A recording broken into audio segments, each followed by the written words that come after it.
Boker Tov, comme d'habitude, Paracha et un message actuel. Donc là, ah, c'est bon. Paracha, vous la connaissez tous, hein, c'est une des parachutes qui marque le plus notre histoire, Paracha des Meraglim. Et il y a dans cette paracha encore d'autres parties qui apparemment n'ont aucun rapport avec le sujet. Pardon? Non, ça aussi c'est bon. Enfin, je ne vais pas en parler. Tzitzit, Afrashat Chala, Avodazara, il y a marqué que celui qui fait Avodazara Beshogeg, qu'est-ce qu'il doit faire quand il a fait, c'était pas mal intentionné, qu'est-ce qu'il doit faire, etc.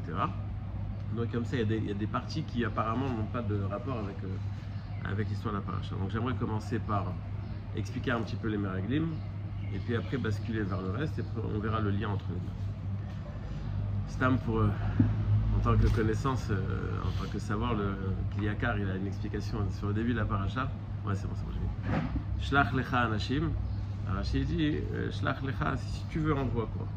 Alors, le Kliakar, il dit que la remarque de Hakadosh Baruch Hu, c'est si tu veux. Alors, moi, je suis pas trop pour, parce que tu envoies des hommes. Et si tu avais envoyé des femmes, j'aurais été pour. Parce que les hommes, ils sont pas trop Eretz Israël, mais les femmes, elles sont plus Eretz Israël. Donc, Shlach lecha anashim. Bon, si tu avais envoyé des femmes, je t'aurais dit oui. Mais les hommes, bon, fais ce que tu veux. Très intéressant, très marrant au début de la paracha. On verra peut-être que ça a un lien avec la suite. Les femmes, elles sont pas allées pour. Même les hommes, ils sont pas allés pour voir comment faire la guerre. C'est bidou que leur erreur. Malbim, comme d'habitude, hein, Malbim, dans toute sa splendeur, il a une approche très intéressante sur les Meraglim et sur leur erreur. Tout le monde pose la même question. Les Meraglim, quand ils sont partis en Eretz Israël, ça a été la catastrophe. 38 ans plus tard, Yehoshua il doit rentrer en Israël, il envoie encore des Meraglim. Ça n'a pas l'air très chacham. Donc le Malbim, il fait la différence entre les premiers Meraglim et les seconds. Tout le monde fait la différence. Le Malbim, il a une approche. Pardon? Le nombre, ça va? Le nombre, oui. Le nombre 12 et 2, mais le nombre, il découle de quelque chose. En vérité, quelle était l'approche? C'est-à-dire, lui, il dit Shlach lecha anashim veyaturu. Il y a la tour et il y a les ragel. Il fait une différence, c'était pas tout à fait ce que je voulais dire, mais c'est pas grave, on va quand même la dire. Il y a aller à la découverte d'un pays. Christophe Colomb qui va à la découverte d'un autre continent, c'est pour voir est-ce qu'il y a un endroit qui est habitable. Les États-Unis qui envoient des fusées sur Mars, c'est pas pour savoir comment conquérir, c'est pour savoir est-ce que c'est habitable, qu'est-ce qu'on peut en faire et qu'est-ce qu'on peut en tirer. Et ça, c'est le moussak de la tour et Taaretz. Non pas Meragel, c'est pas comment est-ce que je vais venir et comment est-ce que je vais faire la guerre, mais qu'est-ce que j'ai à tirer de cet endroit? Est-ce qu'il est adapté? Il donne vraiment dans les mots des psukim, il a demandé de vérifier le climat. Quel climat il y a en Israël? Est-ce que les gens qui grandissent là-bas sont en bonne santé? Est-ce que c'est adapté à tous?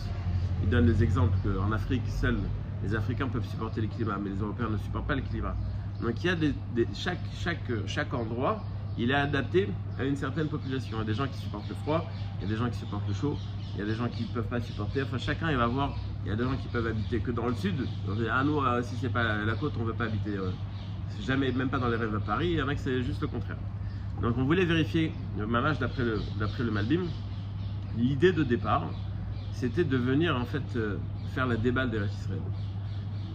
Comme dit le Malbim, je n'aurais pas osé le dire s'il n'avait pas dit lui, mais je vais le lire. C'est une phrase qui est assez dure. Parce qu'Hachem savait que le peuple juif n'était pas Ma'amin Shei Eretz Zavatra Udvash. Il ne pensait pas que la terre était, comme on leur a décrit, une terre de Zavatra Udvash. C'est pour ça que Alze itir Moshe lishloach tarim lirot et tovat haaretz. Lo meraglim lirot et tervata. Il a voulu envoyer des gens pour que ce soit confirmé aux yeux de toute la population que la terre d'Israël, ça en vaut la peine.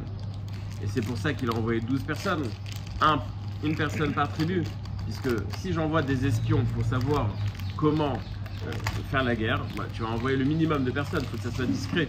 Et là, j'ai envoyé une personne par tribu, la personne la plus importante qui va, à son retour, faire la déballe. Quand on veut vendre un produit, on va aller voir des gens qui ont, par exemple aujourd'hui, c'est des influenceurs, vous avez la possibilité, alors on va vous faire la vente. C'est ce que Moshe, en fait, c'était des influenceurs, oui. Ce qui m'a toujours étonné, c'est qu'on laisse la possibilité que ce soit mauvais. Il dit, est-ce que c'est bon ou mauvais? Alors, normalement, partant du principe que lui, il était convaincu que c'était bon, il aurait dit, allez, confirmez que c'est bon. Pourquoi il laisse la possibilité du mauvais? C'est comme la démocratie. Non. Non, je rigole pas. C'est quoi la différence entre la démocratie et, on dit le contraire de la démocratie? Dictature, disait Coluche si bien. La dictature, c'est ferme ta gueule, et la démocratie, c'est cause toujours. Confirmer, j'ai pas dit, allez dire que c'est bien.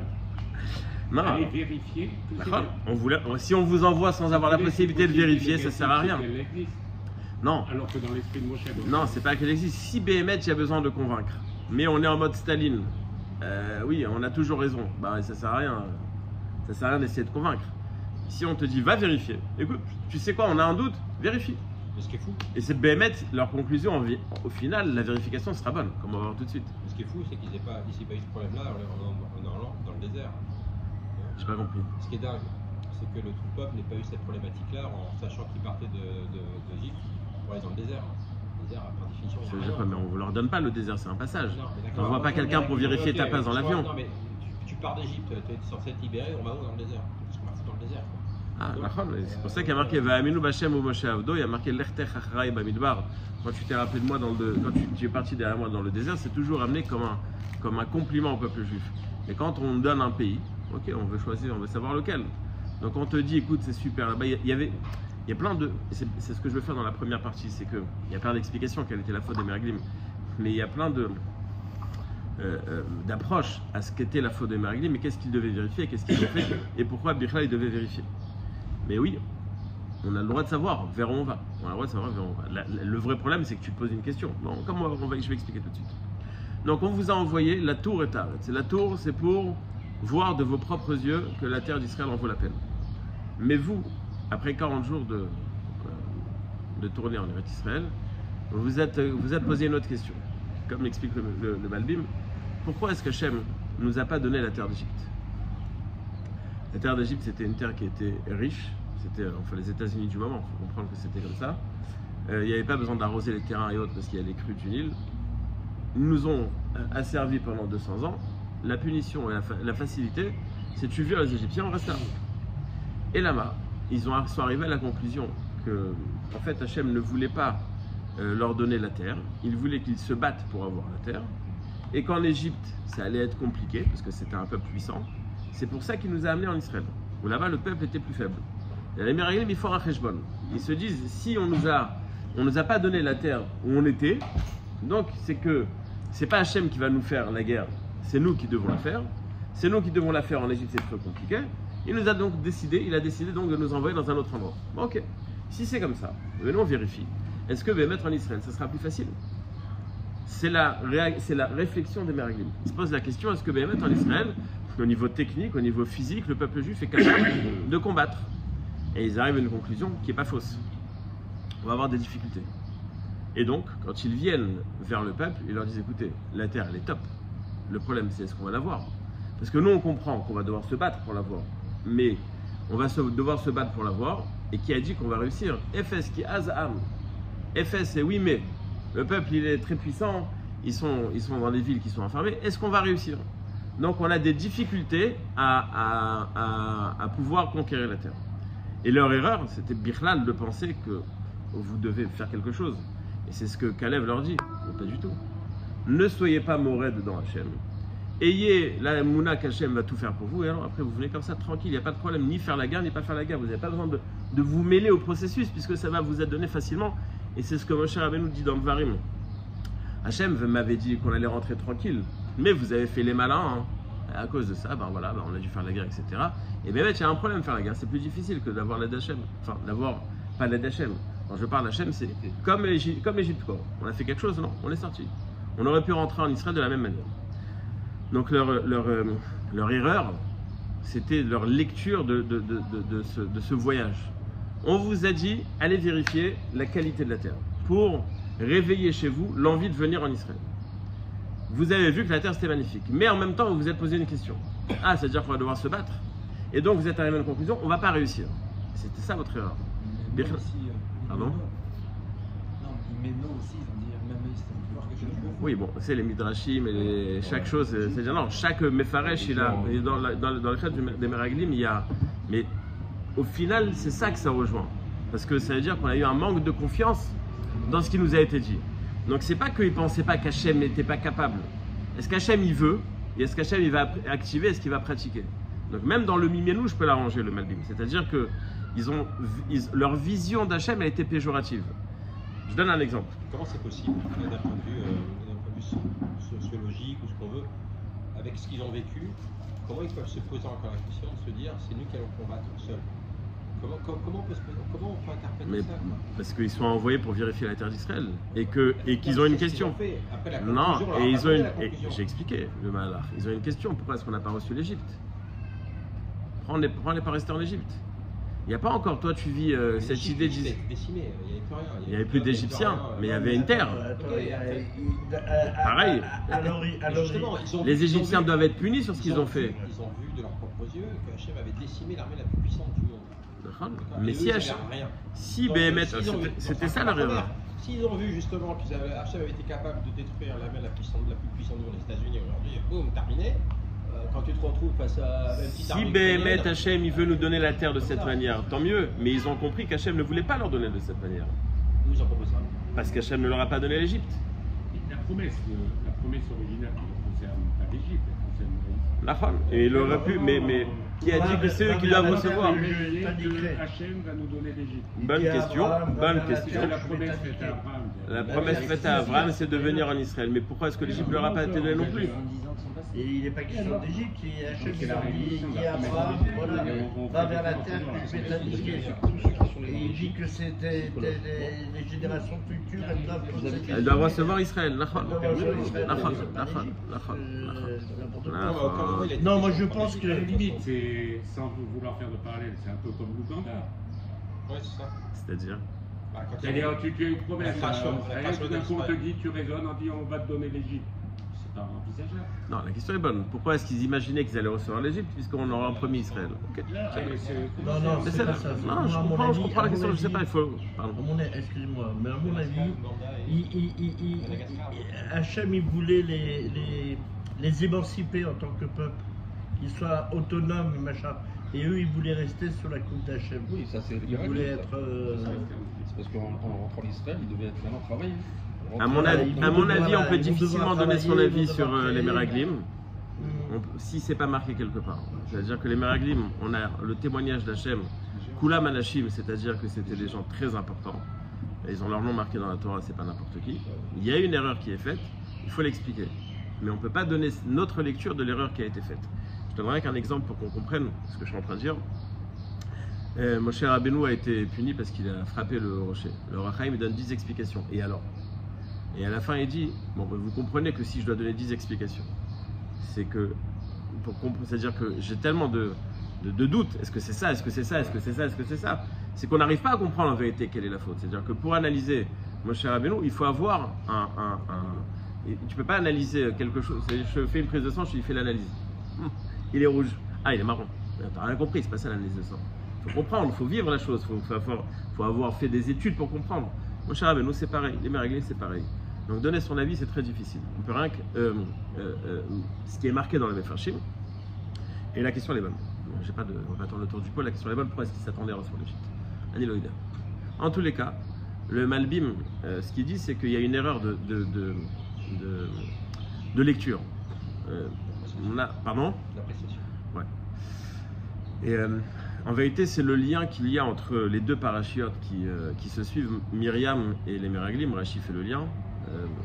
Et c'est le même problème qui découle du même le cœur du problème, il est le même dans les deux.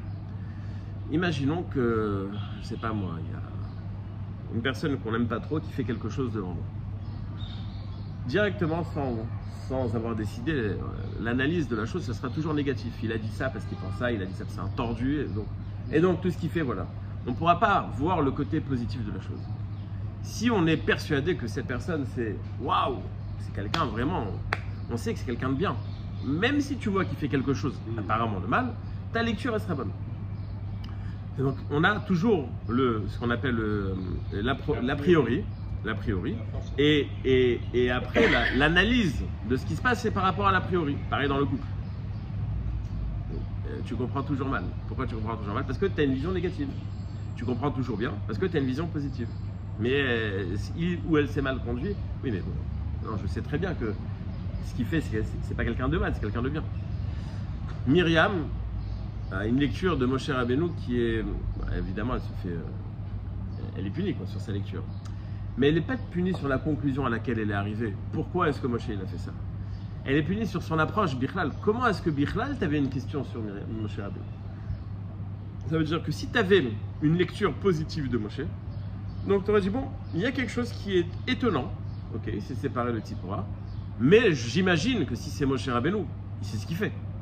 Si tu n'es pas persuadé à 100% que tu n'as que du positif en face, tu laisses la place au négatif et donc ton analyse elle sera négative aussi. Puisque quand tu as une question, je ne comprends pas.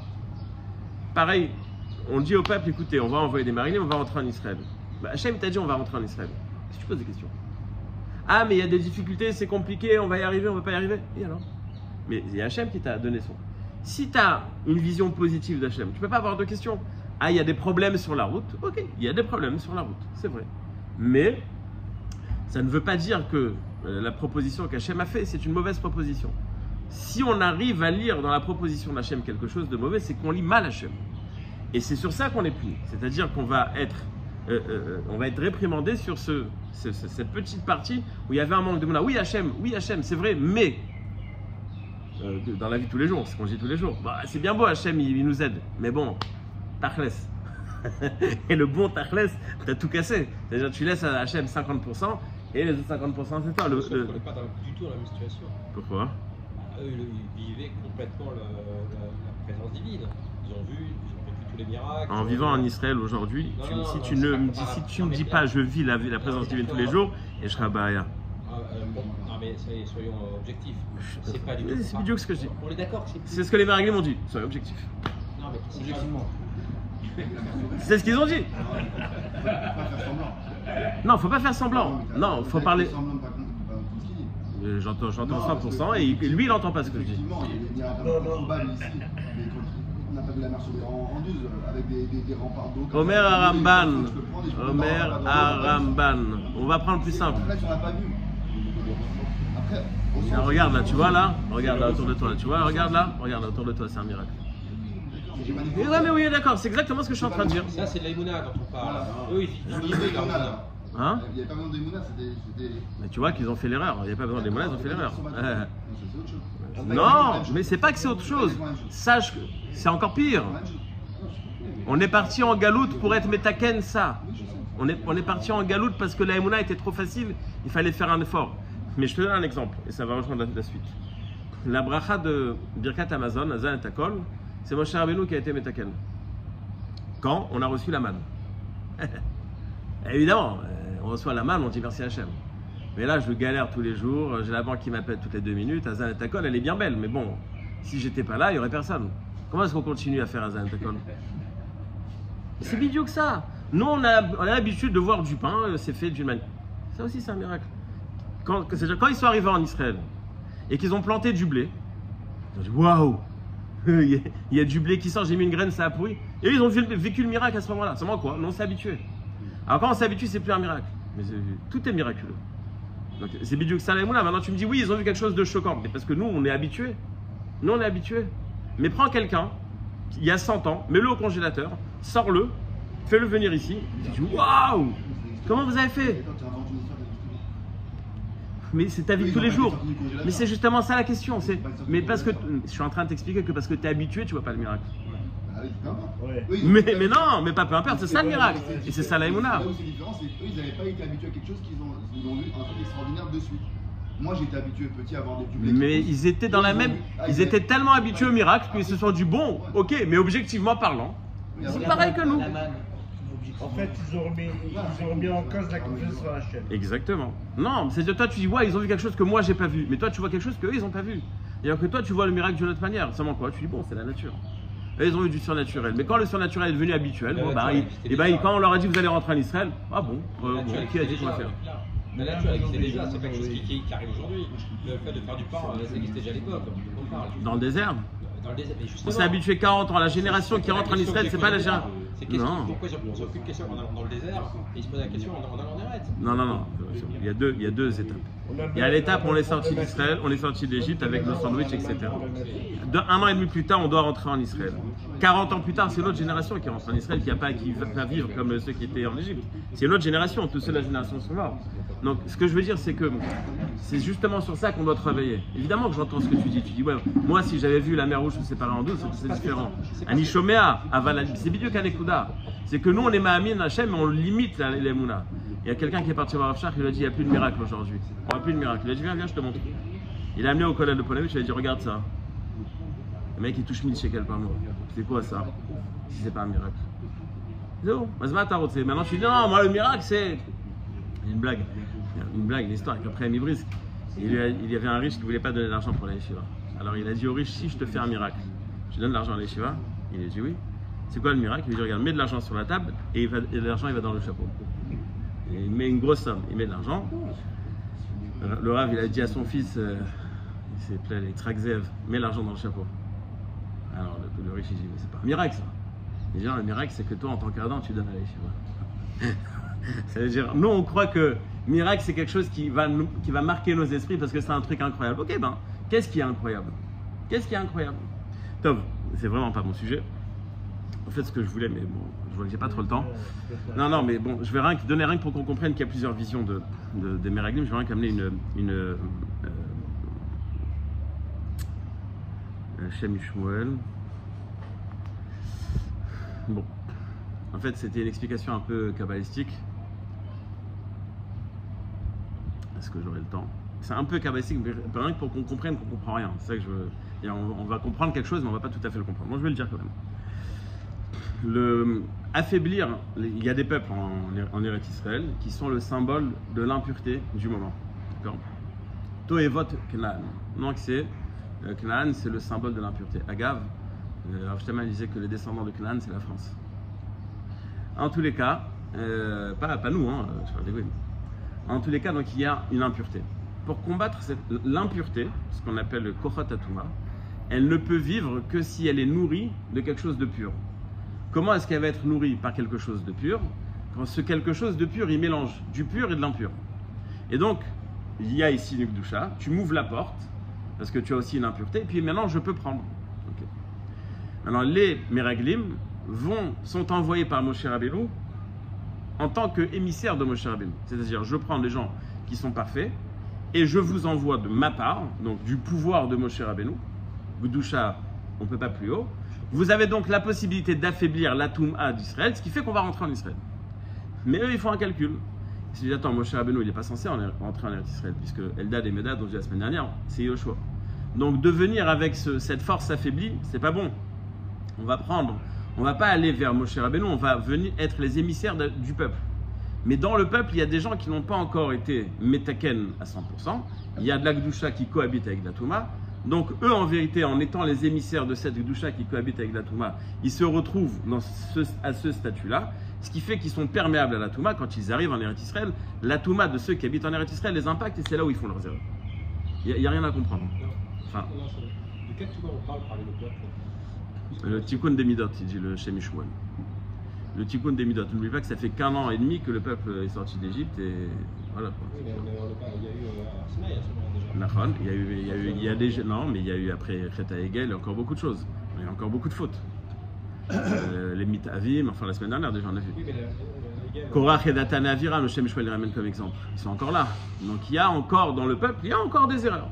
Maintenant, puisqu'on est affaibli parce qu'on est les émissaires de cette Touma, donc on est perméable à cette Touma, ce qui fait que on comprend rien. Ce que je dis, c'est de la c'est incompréhensible. C'est rien que pour qu'on comprenne qu'on ne peut pas comprendre. C'est ça que je veux mettre en avant. C'est-à-dire qu'on dit, ouais, les Meraglim, ils ont parlé, ils ont mal parlé.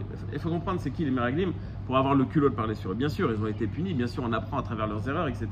Mais il faut savoir que c'est très élevé. Bon. On passe à la deuxième partie, la Afrashat Hala. La Afrashat Hala, elle est marquée juste après la faute des Meraglim et juste avant la paracha d'après, qui parle de Avodah Zarah. C'est marqué que celui qui est si on ne fait pas la mitzvah de Afrashat Hala comme il se doit, il y a une Mishnah dans Masechet dans Pirkei Avot, on l'a lu, si on ne fait pas Maaser, si on ne fait pas Trouma, si on ne fait pas si, et si on ne fait pas Chala, comme on dit, c'est chala, c'est akatako. Il va avoir la famine qui va détruire le monde, c'est le pire. C'est-à-dire la Afrashat Chala, c'est le pire. Et la Gemara nous dit que puisque Afrashat Chala et l'interdit de Avodah Zara sont l'un à côté de l'autre, celui qui n'est pas Mafrish Chala, c'est comme s'il fait Avodah Zara. Ah ok, allez, c'est bon. Et celui qui ne fait pas ça, c'est comme s'il fait Avodah Zara. Il ne faut pas exagérer. C'est bon, je n'ai pas fait Afrashat Chala, Makara. L'explication, le lien, le fil conducteur et l'idée de Afrashat Chala, c'est très simple. En fait, c'est le fil conducteur de toute la paracha depuis Myriam, la semaine dernière, jusqu'à la fin de la paracha. Et c'est ce qui a été relevé. La Afrashat Chala, c'est le symbole, dit Rav Shimshon Raphaël Hirsch, de la Hashgacha Pratit. C'est-à-dire, moi je suis à mettre dans ma cuisine pépère, j'ai acheté de la farine, j'ai payé l'eau, j'ai fait du pain, je vais le mettre au four, c'est bon quoi. C'est-à-dire, Hachem y met de manière, en général quoi. Mais quand je fais mon propre pain, c'est bon. J'ai fait quelque chose quoi. C'est-à-dire, il n'y a pas de part d'Hachem dans cette histoire. Non, la Afrashat Chala vient te dire qu'il n'y a pas une Hashgacha dans le langage de Rav Shimshon Raphaël Hirsch, c'est tellement beau, tellement poétique. Il dit que on a l'impression qu'il y a une Hashgacha sur le peuple de manière générale, mais on ne la vit pas au jour le jour. Et bien dans la Afrashat Chala, on va te dire, sache que dans ta cuisine, dans ton propre pain, tu dois montrer que le propriétaire de ce pain en vérité c'est Hachem. Quand tu montes une société et qu'il y a un prototype qui est fait, bien, qui est-ce qui va ouvrir, qui va lancer le prototype? C'est le patron, quoi. Enfin, surtout l'investisseur. Sans lui, il n'y a rien du tout. Si tu donnes la première partie de ton pain à Hachem, c'est que tu es en train de dire à Hachem, écoute, sans toi, il n'y a rien ici.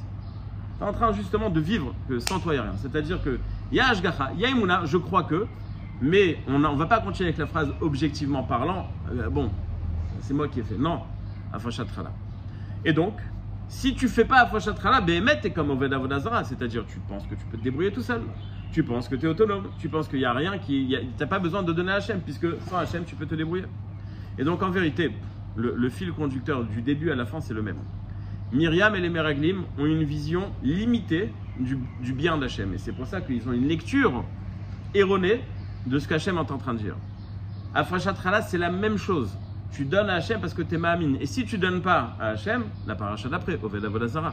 Et c'est d'ailleurs pour ça qu'on termine dans la paracha avec les tzitzit. Le talit ou le talit katan qu'on met tout le temps. Qu'est-ce qu'on est en train de dire? On a sur les 4 coins, normalement, mais les Ashkenazis sont plus makpid sur ça, ils mettent devant et derrière, pas comme nous sur les côtés. Enfin, pas comme moi. Ils mettent vraiment sur les devant, et certains, les Chazon Shilikim, ils le mettent sur leur habit. D'accord? C'est une façon de ressentir, et sur les fils, il y a le nom d'Hachem. Ou Yud Kevavke, ou ça dépend. Les Ashkenazim, c'est 5, 8, 11, 13. 5, 8, 11, 13, je crois, 6, 8, 11, 13.